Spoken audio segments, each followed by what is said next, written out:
Hi everyone, welcome to J's home tales. ಎಲ್ಲ ಹೇಗಿದ್ದೀರಾ? ಇವತ್ತು ನಾನು ಜಾಮೂನ್ ಮಿಕ್ಸ್ ಬಳಸಿ ತುಂಬ ಸುಲಭವಾಗಿ ಬರ್ಫಿ ಹೇಗೆ ಮಾಡೋದು ಅಂತ ತೋರಿಸ್ಕೊಡ್ತೀನಿ. ಇದು ಬಹಳ ಬೇಗ ಮಾಡ್ಕೋಬೋದು ಹಾಗೂ ತಿನ್ಲಿಕ್ಕೂ ಅಷ್ಟೇ ರುಚಿಯಾಗೂ ಇರುತ್ತೆ, ಸಾಫ್ಟ್ ಆಗಿರುತ್ತೆ. ಜಾಮೂನ್ ತಿಂದು ಬೇಜಾರಾಗಿದ್ರೆ ಅದೇ ಜಾಮೂನ್ ಮಿಕ್ಸಿಂದ ಸುಲಭವಾಗಿ ಈ ರೀತಿ ನಾವು ಬರ್ಫಿನ ಕಡಿಮೆ ಟೈಮಲ್ಲಿ ಮಾಡ್ಕೊಳ್ಬೋದು. ಹಾಗಾದರೆ ಬರ್ಫಿ ಹೇಗೆ ಮಾಡೋದು ಅಂತ ನೋಡೋಣ ಬನ್ನಿ. ನಾನಿಲ್ಲಿ MTR ಜಾಮೂನ್ ಮಿಕ್ಸ್ ಒಂದು ಪ್ಯಾಕ್ ತೊಗೊಂಡಿದ್ದೀನಿ. ಇದು ಸುಮಾರು 175 ಗ್ರಾಮ್ಸ್ ಇದೆ. ಇದನ್ನು ಒಂದು ಬೌಲ್ಗೆ ಟ್ರಾನ್ಸ್ಫರ್ ಮಾಡ್ಕೋತಾ ಇದ್ದೀನಿ. ನಾನಿಲ್ಲಿ ಒಂದು ಗ್ಲಾಸ್ ಕಂಟೈನರ್ಗೆ ಬಟರ್ ಪೇಪರನ್ನು ಹಾಕ್ಕೊಂಡು ತುಪ್ಪ ಸವರ್ಕೊಂಡು ರೆಡಿಯಾಗಿ ಇಟ್ಕೊಳ್ತಾ ಇದ್ದೀನಿ ಬರ್ಫಿ ಸೆಟ್ ಮಾಡಲಿಕ್ಕೆ.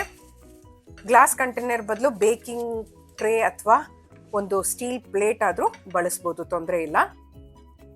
ಒಂದು ಪ್ಯಾನನ್ನು ಕಾಯಿಸ್ಕೊಂಡು ಅದಕ್ಕೆ ನಾನು 3/4 ಕಪ್ಪಷ್ಟು ಸಕ್ಕರೆನ ಹಾಕೊಳ್ತಾ ಇದ್ದೀನಿ. 1 ಕಪ್ ಜಾಮೂನ್ ಮಿಕ್ಸ್ಗೆ 3/4 ಕಪ್ಪಷ್ಟು ಸಕ್ಕರೆ ಹಾಗೂ ಅರ್ಧ ಕಪ್ಪಷ್ಟು ನೀರು ಬೇಕಾಗತ್ತೆ. ಒಂದು ಗ್ಲಾಸ್ ಮೆಜರ್ಮೆಂಟ್ ತೊಗೊಂಡ್ರು ಅಷ್ಟೇ. 1 ಗ್ಲಾಸ್ ಜಾಮೂನ್ ಮಿಕ್ಸ್ಗೆ 3/4 ಗ್ಲಾಸಷ್ಟು ಸಕ್ಕರೆ, ಅರ್ಧ ಗ್ಲಾಸಷ್ಟು ನೀರು. ಈ ಪ್ರಮಾಣ ಕರೆಕ್ಟಾಗಿರುತ್ತೆ. ನೀರು ಹಾಕ್ಕೊಂಡು ಸಕ್ಕರೆ ಎಲ್ಲ ಚೆನ್ನಾಗಿ ಕರಗಿ ಕುದಿಲಿಕ್ಕೆ ಶುರು ಆಗುತ್ತೆ. ಸುಮಾರು 2 ರಿಂದ 3 ನಿಮಿಷ ಚೆನ್ನಾಗಿ ಕುದಿಸ್ಕೋಬೇಕು. ಸಕ್ಕರೆ ಎಲ್ಲ ಕುದ್ದು ಎಳೆ ಪಾಕ ಅಂದರೆ ಒಂದೆಳೆ ಪಾಕ ಅಂತ ಏನು ಹೇಳ್ತೀವಿ, ಸ್ಟ್ರಿಂಗ್ ಕನ್ಸಿಸ್ಟೆನ್ಸಿ ಅಂತ ನೋಡಿ. ಈ ರೀತಿ ಕನ್ಸಿಸ್ಟೆನ್ಸಿ ಬಂದಾಗ ನಾವು ಜಾಮೂನ್ ಮಿಕ್ಸನ್ನು ಸೇರಿಸ್ಕೊಳ್ಬೇಕು. ಜಾಮೂನ್ ಮಿಕ್ಸನ್ನು ಸ್ವಲ್ಪ ಕೈ ಬಿಡದೆ ನಿಧಾನಕ್ಕೆ ಗಂಟಿಲ್ದಿರೋ ರೀತಿ ತಿರುಗಿಸ್ಕೊಡ್ತಾ ಮಿಕ್ಸ್ ಮಾಡ್ಕೊಳ್ಬೇಕು. ಇದು ಆದಷ್ಟು ನಾನ್ ಸ್ಟಿಕ್ ಪ್ಯಾನಲ್ಲಿ ಮಾಡಿದ್ರೆ ಒಳ್ಳೆಯದು, ತಳ ಹತ್ತೋದಿಲ್ಲ. ಇಲ್ಲಾಂದರೆ ಯಾವುದಾದ್ರು ದಪ್ಪ ತಳ ಇರೋ ಬಾಂಡ್ಲಿಯಲ್ಲಿ ಕೂಡ ಮಾಡ್ಬೋದು. ಈಗ ಸ್ವಲ್ಪ ಏಲಕ್ಕಿ ಪುಡಿನ ಹಾಕೊಳ್ತಾ ಇದ್ದೀನಿ, ಸುಮಾರು 1 ಟೀ ಸ್ಪೂನ್ ಅಷ್ಟು. ಬೇಕಾದರೆ ಬಾದಾಮ್ ಪೌಡರನ್ನು ಸೇರಿಸ್ಕೊಳ್ಬೋದು. ನಾವು ಬಾದಾಮ್ ಮಿಲ್ಕ್ ಮಾಡಲಿಕ್ಕೆ ಏನು ಬಳಸ್ತೀವೋ ಆ ಬಾದಾಮ್ ಪೌಡರ್ ಹಾಕೊಂಡ್ರೂ ರುಚಿ ತುಂಬ ಚೆನ್ನಾಗಿರುತ್ತೆ. ಜೊತೆಗೆ ನಾನು 1/4 ಕಪ್ಪಷ್ಟು ತುಪ್ಪನ ಹಾಕ್ಕೊಂಡು ಮಿಕ್ಸ್ ಮಾಡ್ಕೊಳ್ತಾ ಇದ್ದೀನಿ. ನಾನು ತುಪ್ಪ ಹಾಕಿರೋ ಕ್ಲಿಪ್ಪಿಂಗ್ ರೆಕಾರ್ಡ್ ಆಗಿಲ್ಲ, ಸಾರಿ.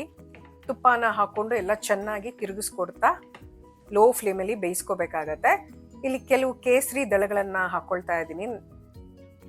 ಕೆಲವ್ರಿಗೆ ಕೇಸರಿ ದಳದ ಫ್ಲೇವರ್ ಇಷ್ಟ ಆಗೋದಿಲ್ಲ. ಇಷ್ಟ ಇಲ್ಲದೆ ಇರೋರು ಸ್ಕಿಪ್ ಮಾಡ್ಕೊಳ್ಬೋದು. ಇದು ಆಪ್ಷನಲ್. ಇದು ಹಾಕಲೇಬೇಕು ಅನ್ನೋ ಅವಶ್ಯಕತೆ ಇಲ್ಲ. ನಿಧಾನಕ್ಕೆ ಲೋ ಫ್ಲೇಮಲ್ಲಿ ಬೇಯಿಸ್ಕೋಬೇಕಾಗತ್ತೆ. ಆ ಜಾಮೂನ್ ಮಿಕ್ಸಿನ ಹಸಿ ವಾಸನೆ ಹೋಗೋ ತನಕ ಲೋ ಫ್ಲೇಮಲ್ಲಿ ಬೇಯಿಸ್ಕೋಬೇಕು. ಈ ರೀತಿ ಡ್ರಾಪಿಂಗ್ ಕನ್ಸಿಸ್ಟೆನ್ಸಿ ಸ್ವಲ್ಪ ತೆಳ್ಳಕ್ಕೆ ಇರಬೇಕು, ಯಾಕಂದರೆ ಅದು ಆರಿದ್ಮೇಲೆ ಗಟ್ಟಿ ಆಗುತ್ತೆ. ಹಾಗಾಗಿ ನೋಡಿ, ಈ ಕನ್ಸಿಸ್ಟೆನ್ಸಿ ಇರಬೇಕು. ಇನ್ನೂ ಸ್ವಲ್ಪ ತೆಳ್ಳಕ್ಕಿದ್ರೂ ತೊಂದರೆ ಇಲ್ಲ. ಇದಕ್ಕಿಂತ ಗಟ್ಟಿಯಾಗಿ ಮಾಡ್ಕೊಳ್ಳೋಕೆ ಹೋಗಬೇಡಿ, ಯಾಕಂದರೆ ತಣ್ಣಗಾಗ್ತಾ ಆಗ್ತಾ ಗಟ್ಟಿ ಆಗಿಬಿಡುತ್ತೆ. ಆಮೇಲೆ ಬರ್ಫಿ ಗಟ್ಟಿ ಬಂದ್ಬಿಡುತ್ತೆ. ಹಾಗಾಗಿ ಮೇಲ್ಗಡೆ 1 ಟೀ ಸ್ಪೂನ್ ಅಷ್ಟು ತುಪ್ಪನ ಸವರ್ಕೊಳ್ತಾ ಇದ್ದೀನಿ. ಬರ್ಫಿ ತಣ್ಣಗಾಗ್ತಾ ಆಗ್ತಾ ಮೇಲ್ಗಡೆ ಡ್ರೈ ಆಗಿಬಿಡುತ್ತೆ. ಹಾಗಾಗಿ ತುಪ್ಪ ಸವರ್ಕೊಂಡ್ರೆ ಸಾಫ್ಟಾಗಿ ಹಾಗೆ ಇರುತ್ತೆ. ನಮ್ಗೆ ಇಷ್ಟ ಬಂದಿರೋ ನಟ್ಸ್ ಅಥವಾ ಟೂಟಿ ಫ್ರೂಟಿ ಏನು ಬೇಕಂದ್ರೂ ಮೇಲ್ಗಡೆ ಹಾಕೋಬೋದು. ಎಲ್ಲ ಹಾಕ್ಕೊಂಡು ಜೆಂಟಲ್ ಪ್ರೆಸ್ ಮಾಡಿದ್ರೆ ಅದೆಲ್ಲ ಒಳಗಡೆ ಸೆಟ್ಲ್ ಆಗುತ್ತೆ, ನಟ್ಸ್ ಎಲ್ಲ. ಸುಮಾರು ನಾನು ಒಂದು 20 ನಿಮಿಷ ಕೂಲ್ ಆಗ್ಲಿಕ್ಕೆ ಬಿಟ್ಟಿದ್ದೀನಿ. ಕಂಪ್ಲೀಟಾಗಿ ಕೂಲ್ ಆದರೂ ಪರವಾಗಿಲ್ಲ, ಇಲ್ಲ ಸ್ವಲ್ಪ ಬೆಚ್ಚಗಿರೋವಾಗಲೇ ನಮಗೆ ಬೇಕಾಗಿರೋ ಶೇಪಲ್ಲಿ ಕಟ್ ಮಾಡ್ಕೋಬೋದು. ಚಿಕ್ಕದಾಗಿ ಸ್ಕ್ವೇರ್ ಪೀಸಸ್ ಆದರೂ ಮಾಡ್ಕೋಬೋದು, ಇಲ್ವಾ ತೆಳ್ಳಕ್ಕೆ ಕಾಜು ಬರ್ಫಿ ಥರ ಡೈಮಂಡ್ ಶೇಪಲ್ಲೂ ಕಟ್ ಮಾಡ್ಕೊಳ್ಬೋದು. ನಾನು ಈ ರೀತಿ ರೆಕ್ಟ್ಯಾಂಗ್ಯುಲರ್ ಶೇಪಲ್ಲಿ ಸ್ವಲ್ಪ ತಿಕ್ಕಾಗಿ ಕಟ್ ಮಾಡ್ಕೊಳ್ತಾ ಇದ್ದೀನಿ. ಕಟ್ ಮಾಡಿಕೊಂಡು ಬೌಲನ್ನು ರಿವರ್ಸ್ ಮಾಡಿಕೊಂಡು ಬಟರ್ ಪೇಪರನ್ನು ತೆಗೆದು ಪೀಸಸ್ಸನ್ನೆಲ್ಲ ಸಪ್ರೇಟ್ ಮಾಡ್ಕೊಳ್ಳಿ. ನಾನು 1 ಪ್ಯಾಕ್ ಜಾಮೂನ್ ಮಿಕ್ಸ್ ತೊಗೊಂಡಿದ್ದಕ್ಕೆ ಈ ಸೈಜಿಂದು 8 ಬರ್ಫಿ ಆಗಿದೆ. ನೋಡಿ ಎಷ್ಟು ಸಾಫ್ಟಾಗಿ ಕಾಣ್ತಾ ಇದೆ. ಇದು ತುಂಬ ಸುಲಭವಾಗಿ ಕಡಿಮೆ ಟೈಮಲ್ಲಿ ಮಾಡ್ಕೊಳ್ಳುವಂಥ ರೆಸಿಪಿ. ನಿಮ್ಗೆ ಇನ್ನು ಯಾವುದಾದ್ರೂ ರೆಸಿಪಿ ಬೇಕು ಅಂತಂದರೆ ದಯವಿಟ್ಟು ಕಮೆಂಟ್ ಮಾಡಿ, ನನ್ನ ಮುಂಬರುವ ವಿಡಿಯೋಗಳಲ್ಲಿ ಅಪ್ಲೋಡ್ ಮಾಡಲಿಕ್ಕೆ ಟ್ರೈ ಮಾಡ್ತೀನಿ. ಯಾರೆಲ್ಲ ನನ್ನ ಚಾನಲ್ನ ಸಬ್ಸ್ಕ್ರೈಬ್ ಮಾಡ್ಕೊಂಡಿಲ್ವೋ ದಯವಿಟ್ಟು ಸಬ್ಸ್ಕ್ರೈಬ್ ಮಾಡ್ಕೊಳ್ಳೋದನ್ನು ಮರಿಬೇಡಿ, ಹಾಗೂ ಬೆಲ್ ಐಕನನ್ನು ಕ್ಲಿಕ್ ಮಾಡೋದು ಮರಿಬೇಡಿ. ಮುಂಬರುವ ವಿಡಿಯೋಗಳ ನೋಟಿಫಿಕೇಷನ್ಸ್ ಬರುತ್ತೆ. ಹಾಗಾಗಿ ನನ್ನ ಇನ್ಸ್ಟಾಗ್ರಾಮ್ ಹಾಗೂ ಫೇಸ್ಬುಕ್ ಪೇಜ್ ಜೇಸ್ ಹೋಮ್ ಟೇಲ್ಸನ್ನು ದಯವಿಟ್ಟು ಫಾಲೋ ಮಾಡಿ. ಮುಂದಿನ ವಿಡಿಯೋದಲ್ಲಿ ಮತ್ತೆ ಸಿಗೋಣ. ಅಲ್ಲಿ ತನಕ take care, love you all, bye.